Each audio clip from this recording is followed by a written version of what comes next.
Na nossa infância, nós temos algumas produções que teoricamente são para crianças, mas tem algumas criaturas que são consideravelmente assustadoras. Eu, por exemplo, quando assistia o Cadê o Léo, uma produção da TV Cultura, onde tínhamos o boneco Júlio antes dele ganhar esse nome, antes de estrelar o Cocoricó, eu morria de medo da bruxa, que eu achava o boneco simplesmente uma coisa assim amedrontadora. E eu acho que cada um de vocês tem suas coisas, né? Tipo, aquele boneco começou a se desgastar e você começou a ter medo dele, por aí vai.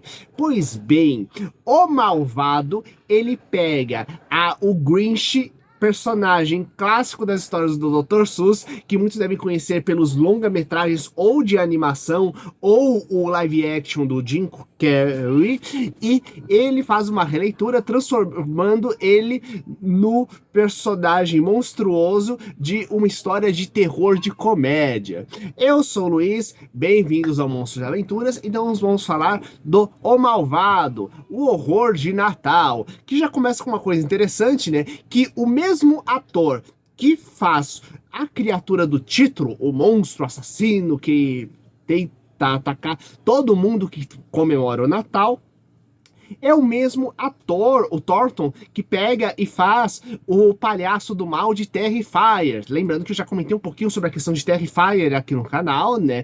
E o que é perfeito, já que ele consegue transmitir sem falar nada, já que é uma criatura que só comunica por meio que urros e grunhidos, ele só se move corporalmente, só mexe o corpo, ele consegue transmitir todas as emoções que você precisa embaixo daquela maquiagem e daquela roupa que faz com que ele pareça uma espécie de Papai Noel, um Papai Noel maligno, com a roupa toda detonada, um aspecto verde que vai muito pro monstruoso e pro animalesco do que uma coisa fofa, sabe? E qual é a história, Luiz? Pois bem, sem spoilers, aqui temos uma garota chamada Cindy que sofre uma tragédia quando criança, onde a mãe dela é assassinada na frente dela e ela retorna então para a cidade de nascimento, justamente para comemorar o Natal com uma forma de superação. Porém, o assassino está de volta e a cidade é muito hostil, tendo todo um segredo ligado diretamente justamente a essa criatura. Então, a trama envolve justamente um processo de superação dos traumas da Cindy e investigação de o que é essa criatura, já que todo mundo acha que ela é maluca, justamente por ela achar que foi um monstro que atacou ela, e do outro lado tentar descobrir qual é o segredo da cidade, de porque todo mundo tá meio como se estivesse tentando acobertar que existe a criatura lá dentro, né? O que está acontecendo? Inclusive, com isso ela faz uma amizade barra namorico com um policial que tá lá dentro, que resolve tentar descobrir os segredos da cidade também, fora uma outra personagem misterioso que começa a pegar e ajudar ela.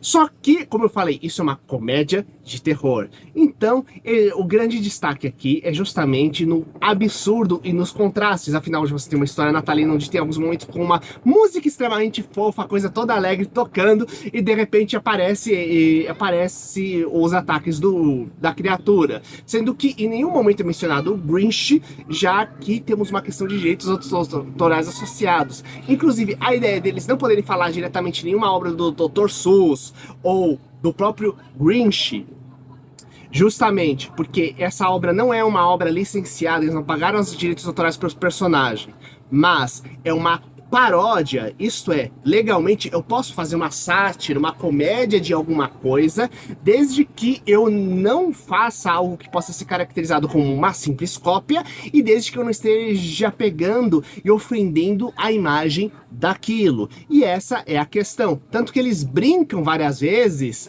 onde você parece que vai pronunciar o nome, onde tem coisas que parecem uma menção de repente ao livro ou à história original, né? Para seja mesmo se você assistiu o filme ou a animação, ou as animações, já que, por exemplo, a primeira vez que eu conheci o Grinch, na verdade, são de desenhos animados lá dos anos 70 que eu tinha assistido, sabe?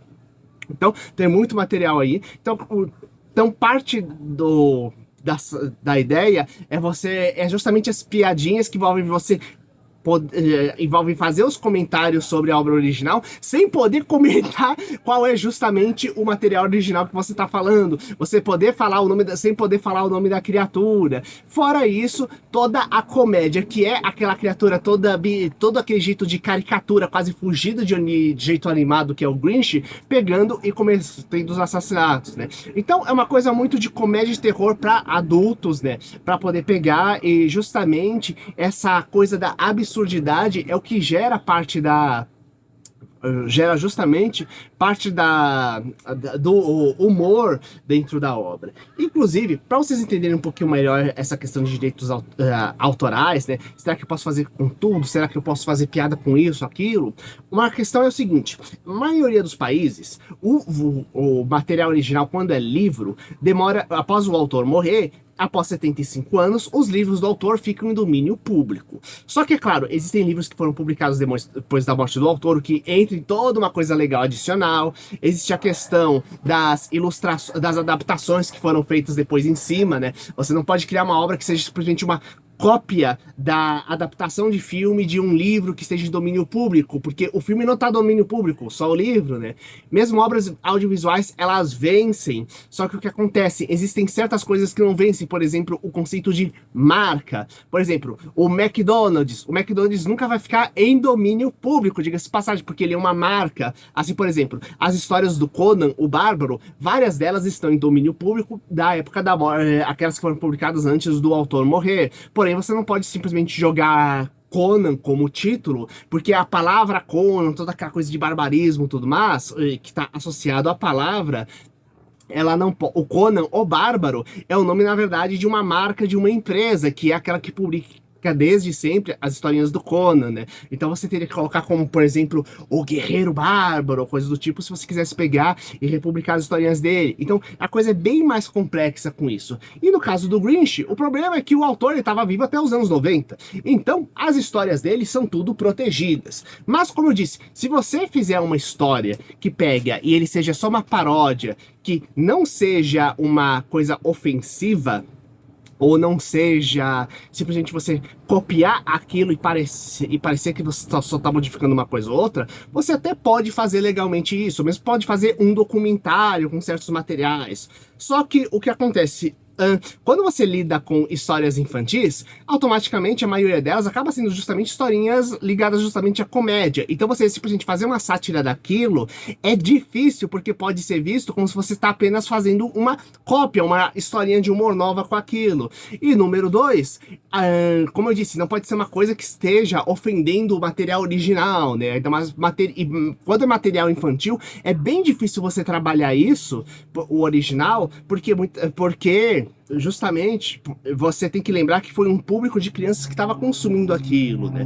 Aquilo que ajuda no caso do Grinch é que, como disse, a maioria das obras foram publicadas O Grinch, pela primeira vez que foi publicado, foi lá nos anos 50, depois teve animação nos anos 60, coisa do começo do século. Então muita gente conheceu o Grinch, na verdade é adulto hoje em dia, sabe? Então isso ajuda um pouco. E ao mesmo tempo gera um mega desafio criativo para quem faz essas comédias, que não pode pegar e falar certas coisas de forma direta, para poder pegar, quando você lida justamente com sátira de material infantil, ainda mais sátira de terror, para criar um roteiro que impeça que você seja processado. Mesmo se você seja processado, você consiga mostrar: ó, minha história não tá atacando ninguém, só tá fazendo essas piadinhas, não tá ofendendo ninguém, só tá brincando com o conceito. E é isso que vai gerando ao redor da história. Não que o filme seja aquele ápice de atuação. Pelo contrário, a gente tem duas camadas desse filme. Uma são justamente os ataques do malvado, que cria o grande combate final, do que o malvado, que é como denominado o Grinch na história. Ele pega e ele tem todo um ar meio exagerado, caricatural, atacando sempre que alguém tenta comemorar o Natal, parece que ele vai comemorar o Natal, e simplesmente essas cenas onde ele aparece são aquelas de cair o queixo, onde pega e basicamente valer todo o seu ânimo para poder pegar e assistir o filme. Agora, quando ele não tá em cena, a gente faz uma coisa com uma atuação mais mequetrefe, cenário um pouco elaborado, efeito tá nem aí, inclusive o grande efeito que tem, na verdade, é a fantasia e justamente toda a caracterização da criatura, inclusive com o ator perfeito para pegar e atuar para ela, né? Que fora disso, os efeitos especiais são bem fraquinhos, sabe? Inclusive, e quando você tá... o bom é que quando uns efeitos mais elaborados, só que ruins aparecem, como você já tá naquele humor rindo do que tá acontecendo, né? Então aquilo lá, na verdade, é um item a mais de piada, ao invés de ser um demérito pro filme, algumas vezes, sabe? Então é bom que eu acho que o filme ele é meio autoconsciente que temos limitações, então vamos zoar, tirar sarro das próprias limitações que temos do filme, sabe? E é bacana quando a gente pega e brinca essas coisas de infância, né? Justamente para pegar, porque não deixa de ser, quando você trabalha materiais infantis no terror, você trabalhar um pouco essa questão dos traumas de infância. Tanto que a gente tem o brinquedo assassino, que eu já comentei aqui sobre a questão de proteger a criança da corrupção da infância que tá em todo lugar. O Five Nights at Freddy's também, que é outro de trauma infantil. Como eu falei, o próprio história daqui é justamente um trauma infantil no Natal. Gremlins, temos trauma infantil natalino também associado, no caso, sabe? Trabalhando com comédia, né? Então, é uma forma de você trabalhar o trauma, só que de uma forma mais leve, mais rindo de si mesmo. Eu gosto muito de comparar com aquela cena clássica do Harry Potter, onde para lutar contra os bichos papões, eles pegam e usam aquele feitiço ridículos, que deixa justamente a criatura toda engraçada, fazendo com que ele perca a força dele, já que o bicho-papão se alimenta justamente do medo das pessoas, sabe? Então, eu acho que é legal quando se você faz uma história boa que trabalha com isso, é uma forma meio de você fazer um pouco desse processo de catarse, de você pegar, rir dos próprios medos, na verdade, e de que alguns exageros que você cria em torno desses próprios medos também, sabe? Inclusive, se você tem algum trauma de Natal, com problema de Natal, é legal você ter um pouquinho...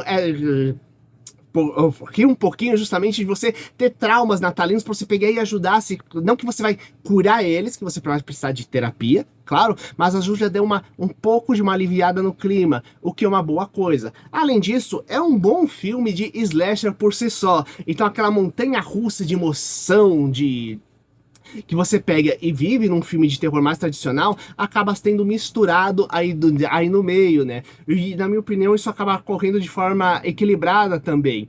Então, fora isso, a gente acaba tendo uma pequena investigaçãozinha para ajudar, tentar dar algumas reviravoltas para não ficar um filme só de clima também, sabe?